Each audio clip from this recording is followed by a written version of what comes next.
پرزیدنت روسیه ولادیمیر پوتین روز 4 اکتبر سال 2022 در عرفه جشن 70 سالگی پرزیدنت تاجیکستان امامعلی رحمون همتای تاجیکش را با اردن برای خدمت‌ها برای وطن درجه 3 قدردانی کرد.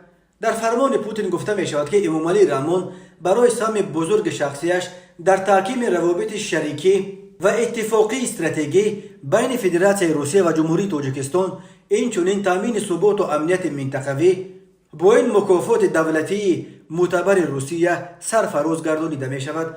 اردن زاسلوگ پرد اتچеством سال 1994 تأسیس یافته تا تأسیس اردن اندری پروزوانی در سال 1998 بلندترین اردن دولتی روسیه به شمار می رفت.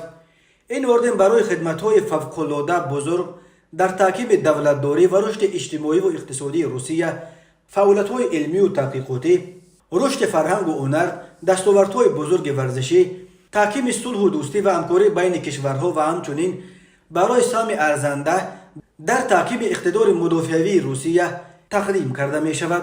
امامعلی رحمون آخرین پرزیدنت درازعمر آسیای مرکزی روز 5 اکتبر به سن 70 رسید. او از سال 1992 اینک 30 سال باز بر تاجیکستان رهبری میکند. پوتین به امامعلی رحمون به مناسبت 70 سالگیش برقیه شادباشی نیز فرستاده.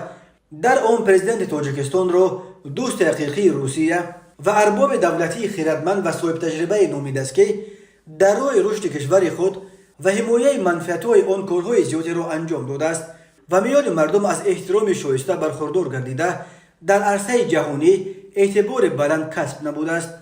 پوتین تاکید کرده است که رابطه‌های نیک و دوستانش با امامعلی رحمون را بلند قدر می‌کند. اینچنین امامعلی رحمون را رئیس جمهوری مردمی چین سی جینپینگ، پرزیدنت ازبکستان شفقت میرزیویف، پرزیدنت بلاروس الکساندر لوکاشنکو، همینطور پرزیدنت ترکمنستان سردار بردیمحمدوف، پرزیدنت‌های آذربایجان و قزاقستان الهام علییو و قاسم جمارت توقایف، همچنین پرزیدنت سابق قزاقستان نورسلطان نظربایف صبح 5 اکتبر به امامعلی رحمون زنگ زده او را با جشن 70 سالگیش تبریک گفتند. بنا به گزارش خدمات مطبوعات امامعلی رحمون نظربایف در تبریکاتش از جمله به سهم باسزای پرزیدنت تاجیکستان در برقرار و تحکیم دولتداری تاجیکستان، تأمین رشد پایدار و بالا برداشتن آبرو و اعتبار آن در عرصه بین المللی تاکید کرده است.